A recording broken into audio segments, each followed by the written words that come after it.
Assalamualaikum warahmatullahi wabarakatuh. Hello students, welcome to English Lesson with me, Miss Putri Arin. Today kita akan belajar tentang descriptive text. Do you know what is descriptive text? Descriptive text is a text that describes a particular person, animal, place, or thing. You write a description when you want your reader to picture what you are describing. Descriptive text adalah teks yang mendeskripsikan orang, hewan, tempat, atau benda tertentu. Kita dapat menuliskan descriptive text ketika kita ingin menggambarkan apa yang kita lihat kepada orang lain atau pembaca. What is the purpose of descriptive text? The purpose is to describe person, thing, or place in specific. Tujuannya untuk mendeskripsikan seseorang, suatu benda, atau tempat dengan spesifik. They are the generic structure of descriptive text. First, identification. This part introduces where or who the subject being described is. Identification terletak pada paragraf pertama, yaitu untuk memperkenalkan siapa atau di mana subjek yang dideskripsikan. The second is description.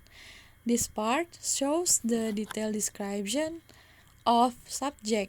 It may include the information about the appearance or qualities of the person, place, or thing. Description terletak pada paragraf kedua yang menunjukkan detail subjek seperti sifatnya, kebiasaannya, karakteristiknya, ciri fisiknya, dan lain-lain. In descriptive text, there are 6 grammatical features. First, specific participant has a certain object to be described. Descriptive text wajib mempunyai objek yang akan dideskripsikan. The second is simple present tense. Descriptive text menggunakan kata kerja bentuk pertama yaitu verb 1 di mana kita menggunakan tenses simple present tense. The third, adjective.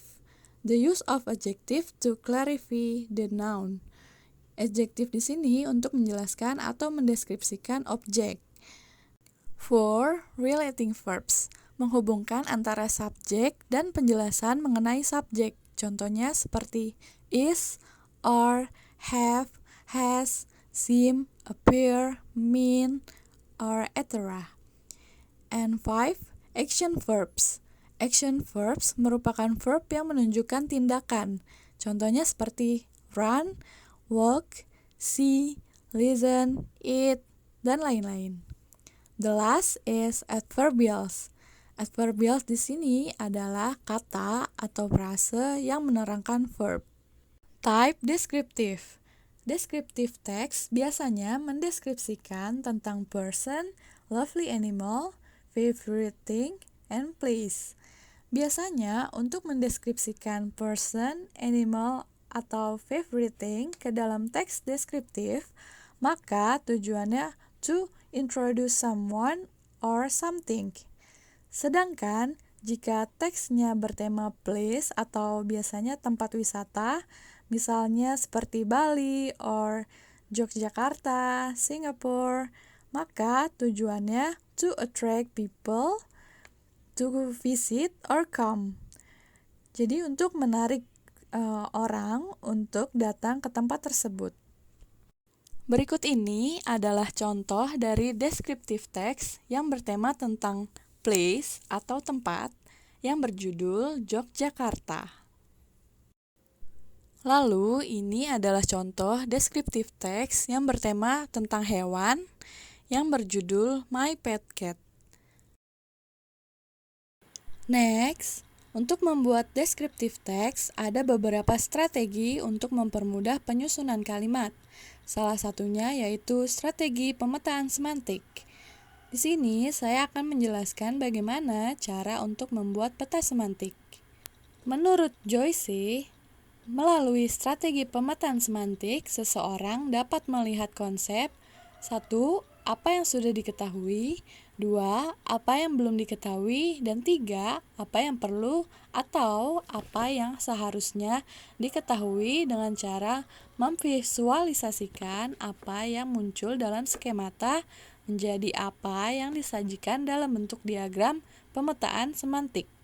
Dengan kata lain, pemetaan semantik dapat membantu siswa untuk membuat deskriptif teks dengan menuangkan idenya ke dalam peta semantik.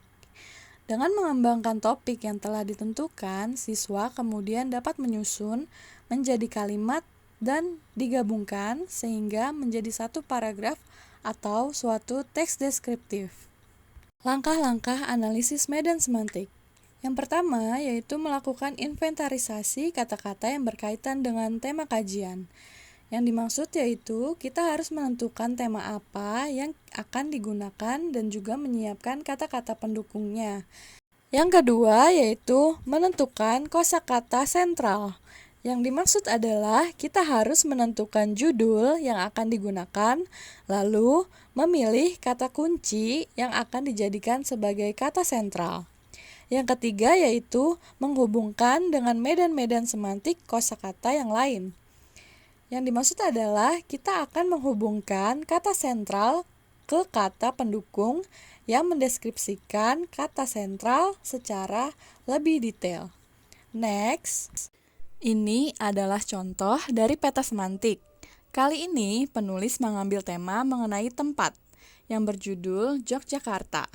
Maka kata sentral yang digunakan yaitu Yogyakarta. Kemudian kita kembangkan Yogyakarta itu apa sih? Lalu tempatnya berada di mana? Ciri khasnya itu apa ya? Kemudian di sini Yogyakarta itu adalah sebuah provinsi yang terletak di Jawa Tengah yang memiliki julukan sebagai kota pelajar. Lalu kita kembangkan lagi, apa sih yang dimiliki oleh Yogyakarta? Yogyakarta memiliki tempat wisata. Apa saja jenisnya? Yaitu Malioboro dan Candi Borobudur. Malioboro itu tempat apa sih? Malioboro itu tempat pembelanjaan oleh-oleh dan juga tempat wisata kuliner. Kuliner khas Yogyakarta itu apa sih? Yaitu gudeg. Lalu, apalagi yang terkenal dari Yogyakarta? Yogyakarta terkenal dengan kebudayaannya. Budayanya yaitu Keraton Yogyakarta. Untuk membuat peta semantik, kita harus menggambarkan seperti ini.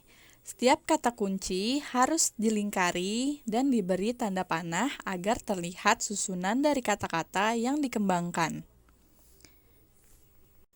Setelah membuat peta semantik, kalian dapat menyusun kata kunci menjadi sebuah kalimat. Lalu, kalimat-kalimat tersebut dapat kalian rangkai menjadi teks deskriptif. Berikut ini adalah hasil teks deskriptif dari peta semantik yang berjudul Yogyakarta. Next, ini juga contoh dari peta semantik dengan tema hewan yang berjudul My Pet Cat. Pada peta semantik ini, yang menjadi kata sentral yaitu kata kucing. Lalu, dikembangkan menjadi kucing ini adalah hewan yang bernama Jojo. Dia berjenis kelamin jantan dengan jenis kucing Persia. Dia berwarna orange serta berbulu tebal. Jojo mempunyai kebiasaan tidur dan makan yang menjadikannya berbadan gendut, sehingga Jojo sangat menggemaskan. Lalu, ini adalah hasil rangkaian deskriptif teks yang berjudul My Pet Cat. Nah, setelah kita mempelajari apa itu deskriptif teks dan peta semantik, maka saya akan memberikan latihan. Make a semantic map and descriptive text with the theme or person, animal, place, or things. Draw a semantic map on a piece of paper and arrange it into descriptive text. Buatlah peta semantik dan teks deskriptif dengan tema orang atau hewan atau tempat atau suatu benda dan gambarkan peta semantik tersebut pada selembar kertas lalu susun menjadi teks deskriptif. Jika kalian sudah menyelesaikannya, kumpulkan dengan cara memfoto peta semantik tersebut lalu serahkan pada kolom tugas yang sudah saya berikan di Google Classroom. Well, this is the end of material about descriptive text. I hope this is useful for you and good luck. Thank you for watching. Wassalamualaikum warahmatullahi wabarakatuh.